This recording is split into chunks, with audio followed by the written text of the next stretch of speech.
Chhatrapur block अंतर्गत जो बड़ आरजीपल्ली कथा कहतु सान आरजीपल्ली कथा कहतु बड़ आरजीपल्ली ना गोटे अभियोग आसीथिला एवं से ग्राम को जड़े भद्र व्यक्ति रही जो रही नोलिया नुआ गाँ सान नोलिया गाँव प्रेसिडेंट जे से चोर बोली कही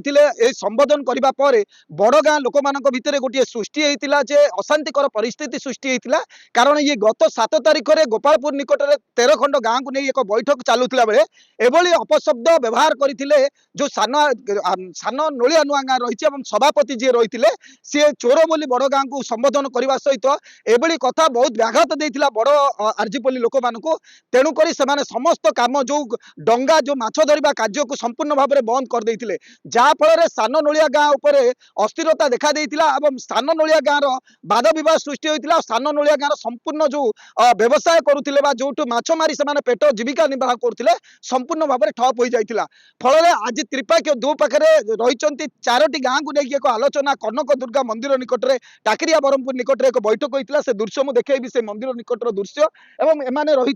सान आरजीपल्ली बड़ आरजीपल्ली सान नोलिया नुआ गाँ बड़ नोलिया नुआ गाँ ये समस्त ग्राम्य कमिटी एठारे उपस्थित थिले एवं सेमानक भितर कौन आलोचना है से वाद विवाद थमिची ना नहीं तार समस्यार जवनिका पड़ी ना नहीं आलोचना करवा आपन ना मो ना आर गोविंदा कौन होता आज बैठक होता आज बैठक होता जहाँ 7 तारिख जो घटनाटा 27 खंड गाँ बसिकी जो भूल धारणा ये करी जो मिथ्या अभियोग देकी चोर बेली जो कही मीडिया रे भी सोशल मीडिया रे भी जो अभियोग देते सेटारे नुआ गाँ प्रेसिडेंट समस्त आसिक यहाँ आमर भूल गला आमर कौन गोटे ये करंतु बेली आज गोटे सृष्टि है जे 27 खंड गाँ को निमंत्रण करेंगे नुआ गाँ एंड सान आरजीपल्ली बड़ आरजीपल्ली एंड सान नुआ गाँ ओ सबू या निष्पत्ति 14 तारिख रे जहाँ मिथ्यारे कहते सेटा को तांके सबू आमको समाधान देवे भूल गला बेली आमको 14 तारिख मोर ना नरसिंहा बड़ आरजीपल्ली भद्र लोक एमती गोटे 7 तारिख दिन करथिले गोटे बैठकटी एक्चुअली से माने 27 तारिख जो 27 खंड गाँ आसते बोली कहते प्रकृत रेकर्ड रे जो देखिलु आम एक्चुअली 13 खंड गाँ आसते आमको मत डकर होता आमर पर्सनाल गाँ मैटर रे गोटे रही जाइए आम जाई नथिलु आमर यही सुजोग नहीं कि से आम गाँ उपर से माने अनेक प्रकार दुष्प्रचार कर देथिले से कौन अच्छी गाँ लोक अधिक बेले जबरदस्ती पैसा मागुंट मोबाइल चोरे दौरान फैन चोरे जाऊँच तार डंगार केतटा जिन चोरे दौरान बोले गोटे चोर बेले गोटे आमको आरोप कर देते से आम गाँ लोक बहुत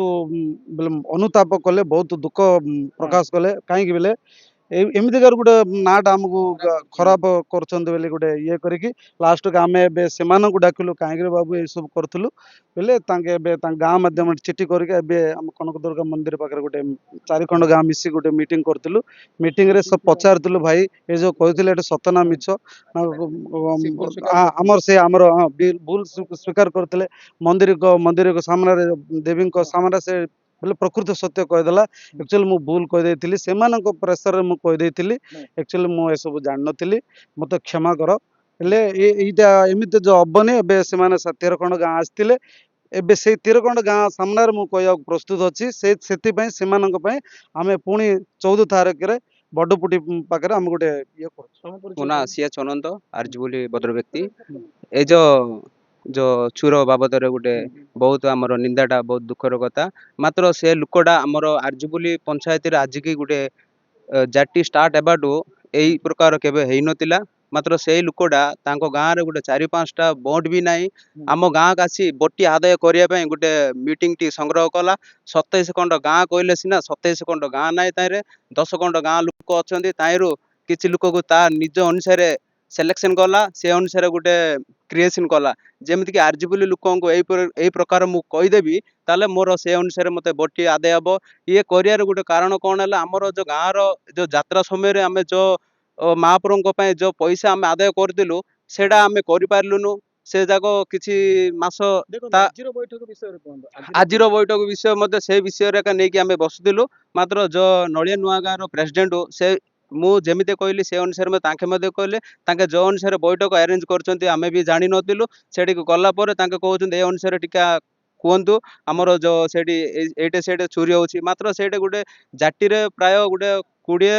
ଓ 30 ଖଣ୍ଡ ଗାଁ ଲୋକ ଆସୁଛନ୍ତି ମାତ୍ର ସେଠି କିଏ ଚୁରଉଛନ୍ତି କଣ ନ ଜାଣିକି ଗୋଟେ ଅନାସରେ ବଡ ଆର୍ଜି ବୋଲି ନାଁରେ କହିବାଟା ମିଛ ମେଲେ ମାନିଲେ ସେଇ କଥା ମାନିକି ଆଉଥରେ ଆମେ 14 ତାରିଖରେ ପୁନର୍ବାର ଯୋଉ 27 ଖଣ୍ଡ ଗାଁକୁ ନେଇକି ଏମାନେ ଗୋଟେ ପ୍ରଶାସନ ପାଖକୁ ନେଇକି ଯାଇଥିଲେ ସେଇଟା ପୁନର୍ବାର ଆମେ 27 ଖଣ୍ଡ ଗାଁ ପାଖରେ ଏଇ ବିଷୟଟା ଭୁଲ ବୋଲି କହିବା ପାଇଁ ଆମେ ମଧ୍ୟ ତାଙ୍କ ତରଫରୁ କହିବା ପାଇଁ ଆମ ଗାଁ ଲୋକ ଗାଁର ଭଦ୍ର ବ୍ୟକ୍ତି ଅନୁସାରେ ଡିସାଇଡ୍ କରୁ। ଦେଖନ୍ତୁ এই ঘটনাটি কহিবাকু গলে সেମାନଙ୍କ মতামত নউଥିଲେ সভাপতি রহিଛନ୍ତି সম্পাদক রহিଛନ୍ତି এবং গ্রামবাসী রহিଥିଲେ যে বড় আরজিপল্লী রহিଛନ୍ତି সেମାନଙ୍କ কথা হচ্ছে মৎস্যজীবী ମାନଙ୍କର ଯୋଉ ରହିଛି 27ଟି ଗାଁକୁ ନେଇକି ଏକ ବୈଠକ କରିବା ପାଇଁ ଆଲୋଚନା କରାଯାଇଥିଲା ଗୋପାଳପୁର ପୋର୍ଟ ଯୋଉ ରହିଥିଲା ଗୋପାଳପୁର ନିକଟରେ ଏକ ବୈଠକ କରାଯାଇଥିଲା କିନ୍ତୁ ସେମାନଙ୍କ କହିବା କଥା ହଉଛି ସେଠି 27 ଖଣ୍ଡ ଗାଁ ଲୋକ ଆସିନଥିଲେ 13 ଖଣ୍ଡ ଗାଁ ଲୋକ ଆସିଥିଲେ ପହଞ୍ଚିଥିଲେ ଏବଂ ସେଥି ମଧ୍ୟରେ ଯୋଉ ଅଗସ୍ତି ନୂଆ ଗାଁ ସାନ ଅଗସ୍ତି ନୂଆ ପଞ୍ଚାୟତର ସାନ ନଳିଆ ଗାଁ ଯୋଉ ରହିଛି ସେଟାର ସଭାପତି ରହିଛନ୍ତି ସିଏ ଗୋଟିଏ ଅପଶବ୍ଦ ବ୍ୟବହାର କରିଥିଲେ ଚୋର ବୋଲି ଯୋଉ ଶବ୍ଦଟି ବ୍ୟବହାର କରିଥିଲେ ତାହା ଆଘାତ ଦେଇଥିଲା ବଡ ଆର୍ଜିପଲ୍ଲୀ ଲୋକମାନଙ୍କୁ ତେଣୁକରି ସେମାନେ ଉତ୍କ୍ଷିପ୍ତ ହୋଇଥିଲେ ଏବଂ ସେମାନଙ୍କର ଯୋଉ କାର୍ଯ୍ୟ ରହିଥିଲା ତାହାକୁ ସମ୍ପୂର୍ଣ୍ଣ ଭାବରେ ବନ୍ଦ କରିଦେଇଥିଲେ ଏମାନଙ୍କ ଅନୁସାରେ ସେମାନେ ଗୋଟିଏ ବୈଠକ ଡାକିଥିଲେ 4 ଖଣ୍ଡ ଗାଁ ଆର୍ଜିପଲ୍ଲୀ ବଡ ଆର୍ଜିପଲ୍ଲୀ ସାନ ନଳିଆ ନୂଆ ଗାଁ ବଡ ନଳିଆ ନୂଆ ଗାଁ ମଧ୍ୟରେ କନକ ଦୁର୍ଗା ମନ୍ଦିର ନିକଟରେ ଏକ ବୈଠକ ହୋଇଥିଲା এই ବୈଠକରେ ସର୍ବସମ୍ମତି ଭଦ୍ରଲୋକଙ୍କର କ୍ରମେ ଏ ଯୋଉ ସାନ ଆର୍ଜିପଲ୍ଲୀର ସଭାପତି ଏଠାରେ ମୁଁ ଭୁଲ କହିଥିବାର ସ୍ୱୀକାର କରିଛନ୍ତି ଭଗବାନଙ୍କ ଆଗରେ ଏବଂ ଆଗାମୀ 14 ତାରିଖରେ ଏକ ବୈଠକ ରଖାଯାଇଛି ବଡପୁଟି ନିକଟରେ ଗୋଟେ ମନ୍ଦିର ନିକଟରେ ରଖାଯାଇଛି ଗତ ବୈଠକରେ ଯେତିକି ଗାଁ ଲୋକ ଉପସ୍ଥିତିରେ ସେ ଚୋର ବୋଲି କହିଥିଲେ ପୁଣି ସେଇ ବୈଠକରେ ମଧ୍ୟ ସେ ଚୋରକୁ ମୁଁ ଭୁଲ କହିଛି ବୋଲି ମଧ୍ୟ କ୍ଷମା ପ୍ରାର୍ଥନା କରିବେ ବୋଲି ଆଜି ବୈଠକରେ ସେମାନଙ୍କର ନିଷ୍ପତ୍ତି ହେଇଛି ଏ ମତ୍ସ୍ୟଜୀବୀ ମଧ୍ୟରେ ଭାଇଚାରା ବଞ୍ଚିବା ଦରକାର ଅଛି ସମସ୍ତେ ଭାଇ ଭାଇ ଏ ସୁସମ୍ପର୍କକୁ କିଭଳି ଭାବରେ ଜବନିକା ପଡିବ ଏବଂ ସମସ୍ତେ ଆଗ ପରି ଚାଲିବେ ଏ ବି ଆମେ ବି ଆଶା କରିବା এই ବୈଠକର ଉଦ୍ଦେଶ୍ୟ ହେଉଛି ଆଗାମୀ 14 ତାରିଖର ବୈଠକ ଶାନ୍ତିପୂର୍ଣ୍ଣ ଭାବରେ ହେବ ବୋଲି ମଧ୍ୟ ଆମେ ଆଶା ବ୍ୟକ୍ତ କରୁଛେ ଛତ୍ରପୁର ସୁଧୀର କୁମାରଙ୍କ ରିପୋର୍ଟ ଏମ୍ବିସି।